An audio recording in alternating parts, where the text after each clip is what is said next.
ഇവിടെയുള്ള മാധ്യമങ്ങളൊന്നും ഇവിടുത്തെ സർക്കാരിൻ്റെ നല്ല കാര്യങ്ങൾ പ്രചരിപ്പിക്കുന്നില്ല, ജനങ്ങളിലേക്ക് എത്തിക്കുന്നില്ല എന്നുള്ളതാണല്ലോ സർക്കാരിൻ്റെയും CPM നേതൃത്വത്തിൻ്റെ ഒരു പരാതി. നിങ്ങളൊന്നും വേണ്ടെന്നേ, ഞങ്ങൾ ഡയറക്റ്റായിട്ട് ജനങ്ങളിലേക്ക് കാര്യങ്ങൾ എത്തിച്ചു കൊടുക്കാം. അതിനുവേണ്ടിയുള്ള ഒരു സ്മാർട്ട് മൂവ് എന്നുള്ള നിലയ്ക്ക് ഈ പരിപാടിയെ കാണാം. ഓരോ ചോദ്യത്തിനും ഒരു ആൻസർ കീ ഉണ്ട്. ഈ അധ്യാപകർക്ക് തയ്യാറാക്കിയുള്ള ആ ഉത്തരത്തെ വിശദീകരിക്കുന്ന കുറിപ്പുണ്ടാവും.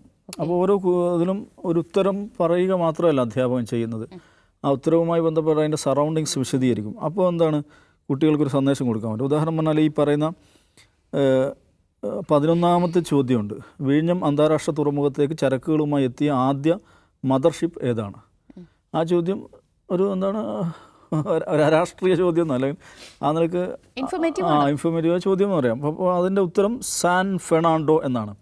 അപ്പോൾ സാൻ ഫെർണാണ്ടോ എന്ന് കുട്ടി ഉത്തരം എഴുതാം അല്ലെങ്കിൽ എഴുതാതിരിക്കാം. ഇനി ആ ഉത്തരത്തെ അധ്യാപകൻ വിശദീകരിക്കുമ്പോൾ അദ്ദേഹം അത് വിശദീകരിക്കും. 2024 ജൂലൈ 11 ചൈനയിലെ ഷിയാങ് മെൻ തുറമുഖത്ത് നിന്ന് പുറപ്പെട്ട കപ്പൽ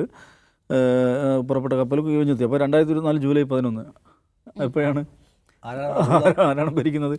അപ്പോൾ ഇതാണ് അതിൻ്റെ ഒരു പ്രൊമൈസ് എന്ന് പറയുന്നത്. ഇങ്ങനെ സ്വാഭാവികമായിട്ടും KSTയുമായി ബന്ധപ്പെട്ട അധ്യാപകരായിരിക്കും ഇതിൻ്റെ സംഘാടകരായിട്ട് വരിക. അതിങ്ങനെ അവർക്ക് വിശദീകരിക്കാൻ പറ്റും. Kerala single dwelling place protection bill, ഏക കിടപ്പാട സംരക്ഷണ ബിൽ 2025, അത് ഉത്തരമായിട്ട് വരുന്ന ചോദ്യമുണ്ട്. 12ാമത്തെ ചോദ്യം, വായ്പാ തുകകൾ തിരിച്ചടക്കാൻ കഴിയാത്തതിൻ്റെ പേരിൽ കുടുംബങ്ങളെ അവരുടെ ഒരേ ഒരു വാസസ്ഥലത്ത് നിന്ന് ഒഴിപ്പിക്കുന്നത് തടയുന്നതുമായി ബന്ധപ്പെട്ട് കേരള നിയമസഭ ഒക്ടോബറിൽ പാസ്സാക്കിയ ബില്ലിൻ്റെ പേരെന്താണെന്നാണ് ചോദ്യം. അതിൻ്റെ ഉത്തരം കൊടുക്കുന്നു. അത് സാമാന്യം നന്നായിട്ട് അധ്യാപകൻ അത് വിശദീകരിക്കുന്നുണ്ട്. ജപ്തി ചെയ്യപ്പെടുന്നവരുടെ പ്രയാസങ്ങൾ അവരെ രക്ഷിക്കാൻ വേണ്ടിയിട്ട് സർക്കാർ നടത്തിയുള്ള. അപ്പോൾ ഇത് നിഷാദ് പറഞ്ഞ ഒരു സന്ദേശം കൊടുക്കുകയാണ്. ആരിലേക്ക്? ലക്ഷക്കണക്കിന് കുട്ടികളിലേക്കും അവരുടെ കുടുംബാംഗങ്ങളിലേക്ക് കൊടുക്കുകയാണ്. ആ നിലക്ക് നോക്കുകയാണെങ്കിൽ ഒരു സ്മാർട്ട് മൂവാണ്. ഇവിടെയുള്ള മാധ്യമങ്ങളൊന്നും ഇവിടുത്തെ സർക്കാരിൻ്റെ നല്ല കാര്യങ്ങൾ പ്രചരിപ്പിക്കുന്നില്ല, ജനങ്ങളിലേക്ക് എത്തിക്കുന്നില്ല എന്നുള്ളതാണല്ലോ സർക്കാരിൻ്റെയും CPM നേതൃത്വത്തിൻ്റെ ഒരു പരാതി.